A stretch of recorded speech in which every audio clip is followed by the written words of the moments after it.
terkait dengan ide besar, gagasan besar untuk pengembangan sekolah besar, kemudian sekolah klaster dan sekolah berbasis gugus pulau, itu adalah sebuah kebijakan yang tepat kalau itu mampu diwujudkan dan mampu terimplementasi di Kabupaten Halmahera Selatan.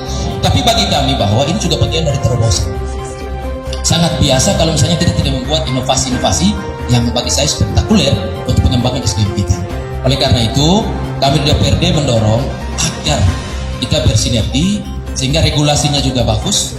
Kita siapkan segera Perda Penyelenggaraan Pendidikan yang di dalamnya termasuk sekolah terintegrasi atau sekolah terpadu.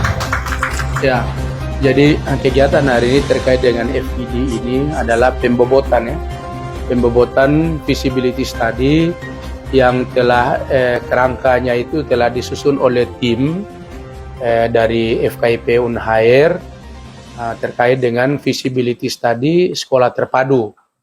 Nah, jadi hari ini itu ketombe kegiatan itu apa yang didapatkan di lapangan kemudian di FGD-kan untuk diboboti.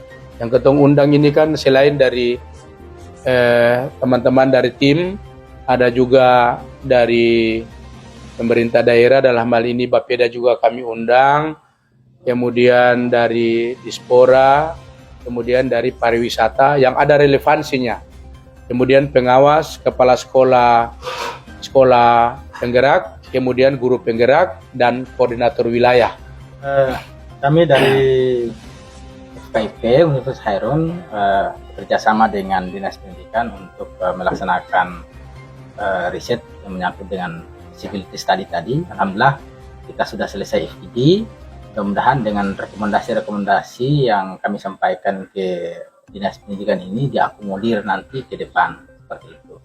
Karena yang kami hasilkan nanti ada berupa sekolah besar dan begitu juga sekolah klaster dan begitu juga sekolah gugus pulau di pulau-pulau seperti itu. Jadi ada 3 kategori seperti itu. Silakan dilanjutkan. Iya, terima kasih. Dari tadi itu kami FGD kita paparkan materi hasil penelitian dan fungsi FGD itu kami minta juga masukan dari guru, dari pengawas. Kemudian tadi kebetulan ada juga Komisi 1 DPRD Halmahera Selatan yang ikut juga memberi apresiasi dan tadi menyampaikan pendapat bahwa nanti ada perda penyelenggaraan pendidikan yang sementara sudah dibahas tetapi belum ditetapkan sebagai perda, dan tadi beliau sampaikan bahwa itu menjadi agenda prioritas untuk diperdakan. Setelah dari FGD ini kita langsung rampung karena kita bekerja sesuai data. Data kami sudah peroleh tadi dengan FGD tadi. Sebentar kami sudah balik ke Ternate dan mungkin 1-2 hari itu sudah selesai seperti itu. Jadi akan kami melaporkan, tadi kami memberikan laporan antara itu sudah sebagian besar itu dikatakan 90%-nya data itu yang kami sudah laporkan, maksudnya laporan itu. Jadi mungkin sekitar 10% itu yang kami rampungkan dengan data FGD ini, insya Allah mungkin 1-2 hari itu sudah selesai. Sekolah, jadi ada 3 kategori setelah dilakukan riset. Di hasil ini akan jalan 3 kategori sekolah. Yang pertama itu sekolah besar yang ada di ibu kota kabupaten, kemudian sekolah klaster yang berada di ibu kota kecamatan, dan sekolah gugus pulau yang berada di daerah pulau-pulau. Nah kemudian penerapannya ini sebenarnya ini masih konsep yang dibuat oleh tim dari Unhair yang nanti merekomendasikan ke kita, sehingga sekolah ini direncanakan jalan itu 2024, tahun ajaran 2024-2025. Jadi konsep ini memberikan gambaran ke kita terkait dengan tahapan-tahapan pelaksanaan, kemudian teknis penyiapan mulai dari guru sampai dengan kurikulumnya yang nanti direkomendasikan oleh tim ini ke kita, sehingga beberapa tahun ini selain kita menyiapkan infrastrukturnya, kurikulum dan kesiapan gurunya juga itu kita sudah mulai jalan dengan hasil riset yang dilakukan, kemudian rekomendasi-rekomendasi yang diberikan ke kita.